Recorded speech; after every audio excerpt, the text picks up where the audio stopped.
and welcome to another episode of Steven's Four Wheels. Today I have some very good news because I've actually been able to go to a car show this week.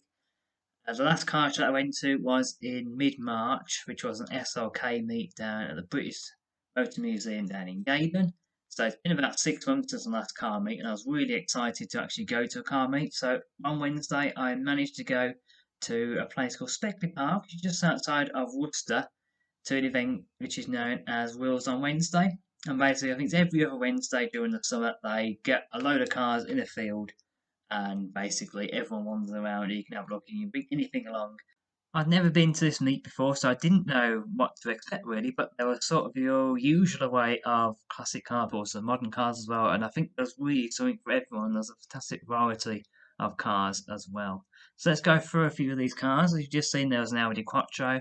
Of course, there was a classic Mini at the event with probably 2 million lights on the front of my liking, and of course there was some MX-5s. Sometimes you see things that you never seen before and you'll probably never see again. I think that's very much the case with this Wattwad Corsa, and I actually quite like it. I like the quirkiness of it.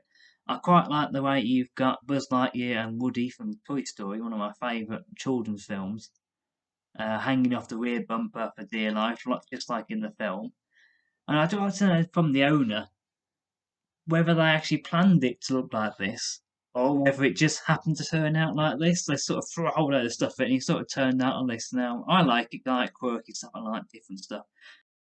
There were a number of different M cars there, BMW M cars. There was a couple of M3s there. There's a fantastic green one, you see in the pictures. There's also a couple of M2s there as well, which I was quite a little bit of a soft spot for.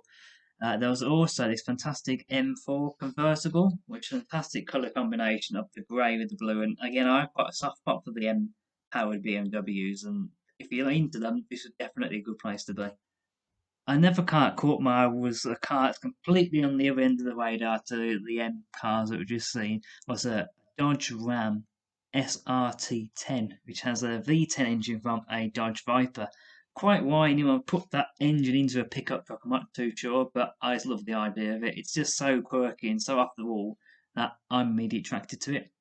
And one thing I noticed about this car in particular was it had these great big 22-inch wheels on there with these fat tyres on, and the tyres still look too small. It's just typical American.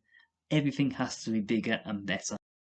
While we're on the topic of American horsepower, there was also this Rover 75, which again isn't really that much of a different car, but the fact it actually got a Mustang V8 in it, I think it was a 4 point something litre, I can't quite remember how much it was now. I'm sure someone in the comments will be able to correct me on that.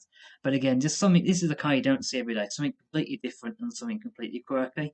I don't know where the idea came for this car. Someone obviously at MG Rover in the dying days MG Rover thought, oh yes, I know what we can do to boost sales. We'll stick a whopping great big Mustang V8 in a Rover 75. I don't know if your typical Rover 75 buyer was that much into it, which is why you probably don't see that many of these cars around.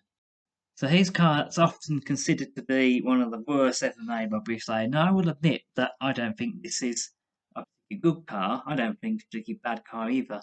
It's one of those cars that doesn't really achieve anything. It just is literally a thing to run around and get from A to B. But I really like this car because it's a good survivor. You don't see many of these Morris Marina coupes around. There's not that many Morris Marina saloons around, never mind the coupe. And it really just caught my eye, this car. It was a 1.3 Super, and it really just looked nice. It was nicely restored, done to a very high finish. Probably better bought than when it came at the factory new. And again, it was just something a little bit different and a little bit quirky.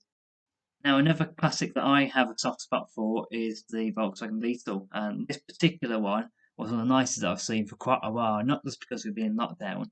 It was just such a clean example of one. It's obviously been restored, had quite a bit of work done to it over time, but it's just such a simple, effective design on this particular one. They haven't added too many modifications, a couple little subtle modifications, but nothing too major. And if I was to do a Beetle, I think this is how I would do mine.